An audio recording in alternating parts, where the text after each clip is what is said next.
Hi everyone, இன்னைக்கு நம்ம கார்த்திக் ரேவதியில் நம்ம கட்டிஜா வந்து எல்லார் கண்ணிலையும் எப்படி மண்ணை தூவிட்டு நம்ம ரோஹிணியை காப்பாற்றுறாங்கன்றதை பற்றி தான் பார்க்க போகிறோம். இந்த வீடியோ பிடிச்சிருந்தா மறக்காமல் லைக் பண்ணிவிட்டு கொஞ்சம் சப்ஸ்கிரைப் பண்ணுங்கள். வாங்க வீடியோக்குள்ளே போகலாம். அதாவது பார்த்திங்கன்னா, நேற்றுக்கு நம்ம சாமுண்டேஸ்வரி ஊரெல்லையில் சேர் போட்டு உட்கார்ற மாதிரி ஐசியூ வார்டுக்கு முன்னாடி உட்காந்துட்டு இருக்காங்க. அந்த டைமில் பார்த்திங்கன்னா நம்ம பரமேஸ்வரி பாட்டி ரொம்ப அதிவேகத்தில் வந்து ரத்தம் கொடுக்கலான்னு வரும்போது அப்படி தடுத்து நிறுத்திட்டாங்க. ஸோ இப்போ வந்து நம்ம கார்த்தியும் பாட்டியும் என்ன பண்ணலாம், எப்படி வந்து நம்மளை உள்ளே போகிறது அப்படின்ற மாதிரி யோசிச்சுட்டு இருக்கும்போது நம்ம கார்த்திக்கு ஒரு பயங்கரமான ஐடியா வருதுங்க.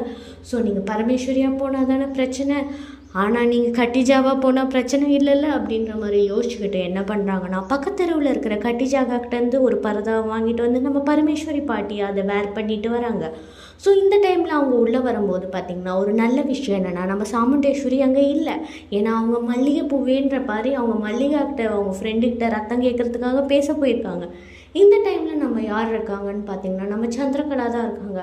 அவங்கள சூரியகலாவாக மாற்றுற மாதிரி எல்லாம் குழப்பி விட்டு அந்த பாட்டியை வந்து உள்ளே ரத்தம் கொடுக்க அனுப்பிச்சிடுறாங்க. ஆனாலும் அவங்க அந்த கேள்வியெலாம் நிறையா கேட்டாங்க. நீங்கள் யார், உங்கள் ஃபேஸை காட்டுவீங்களா அப்படி இப்படின்னு சொல்லிட்டு அவங்கள ரொம்ப நேரமாக பேச விட்டு அதுக்கப்புறம் அவங்க அப்படி இப்படின்னு சமாளித்து உள்ளே போய் ரத்தம் கொடுக்குறாங்க. ரத்தம் கொடுக்கும்போது எப்போ பார்த்தாலும் அந்த ஸ்பைலி பாலை வச்சு பச்சக்குன்னு அமுத்தி அவங்க எல்லா ரத்தத்தையும் எடுத்து ஒரே சந்தோஷம். அவங்களுக்கு முதல் தடவை அவங்க பேத்திக்கு ஏதோ ஒரு நல்ல விஷயம் பண்ணி அவங்க உயிரை காப்பாற்றுறோன்ற மாதிரி செம்ம சந்தோஷத்தில் இருக்காங்க நம்ம பரமேஸ்வரி பாட்டி.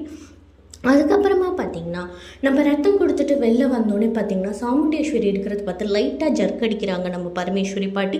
பட் இருந்தாலும் நம்ம பரதா போட்டிருக்கோம், நம்ம ஒரு கட்டிச்சா நம்ம மெயின்டைன் பண்ணோம் அப்படின்ற டிப்பம் டப்பான்ற மாதிரி வெளில வராங்க. வெளில வந்தோடனே பார்த்திங்கன்னா, ஆஸ் யூஷுவல் இவங்க வந்து என்னங்க அப்படின்ற மாதிரி இருந்தோடனே பகீர்னு ஒரு குரலில் கேட்குறாங்க, ரொம்ப நன்றிங்க என் பொண்ணோட உயிரை காப்பாற்றினதுக்கு அப்படின்ற மாதிரி கையெடுத்தெல்லாம் கும்பிட்றாங்க. உடனே அவங்க இருக்கட்டும் அப்படின்னோடனே, எங்க அந்த பணத்தை கொஞ்சம் எடுத்து கொடுங்கன்னு சொன்னோடனே, இவங்க பாசத்துக்கு விலை பேசுறியா நீ அப்படின்ற மாதிரி மனசில் நினச்சிட்டு, இது நான் பணத்துக்காகலாம் பண்ணல, ஒரு நல்ல காரியத்துக்காக தான் பண்ணுறேன்ற மாதிரி நம்ம பாட்டி வந்து பஞ்ச் டைலாக் பேசிட்டு அங்கேருந்து கிளம்பிடுறாங்க.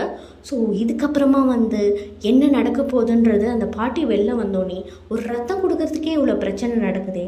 நாலு பொழுதில் நீங்கள் எங்கள் ஊருக்கு வந்தபோது கார்த்தி தான் ராஜா தான் கார்த்தின்ற விஷயம்லாம் தெரிஞ்சா சாமுண்டேஸ்வரி எப்படி ஒரு டான்ஸ் பயங்கரமான ஒரு சம்பவமே பண்ணிடுவாங்களே அப்படின்ற மாதிரி யோசிச்சுட்டு ராஜாக்கிட்ட பேசிகிட்டு இருக்கும்போது நம்ம கார்த்தி வந்து சொல்கிறாரு, டோன்ட் வரி பாட்டி, everything I will take care, நீங்கள் எந்த கவலையும் படாதீங்க, நான் எப்படியாவது ஊருக்கு வந்து எப்படியாவது சமாளித்து நல்லபடியாக கும்பாபிஷேகத்தை நடத்த வேண்டியது என்னோட பொறுப்பு, நீங்கள் என்ன நம்புறீங்களோ இல்லையோ அப்படின்ற மாதிரி கேட்டோன்னே, உன்னை நம்பாமல் யாரப்பா நான் நம்புவேன் அப்படின்றதோட அந்த ப்ரோமோ முடிஞ்சிடுது. ஸோ இதுக்கப்புறம் என்னென்னலாம் நடக்க போகுது, என்னென்ன சுவாரஸ்யமான விஷயங்கள்லாம் நடக்க போகுது அப்படின்றது நம்ம அப்கமிங் வீடியோஸில் பார்க்கலாம். தயவுசெய்து இந்த வீடியோ பிடிச்சதா லைக் பண்ணிவிட்டு அந்த சப்ஸ்கிரிப்ஷன் மட்டும் பண்ணிட்டீங்கன்னா ரொம்ப சந்தோஷப்படுவேன். தேங்க்யூ ஃபார் வாட்சிங்.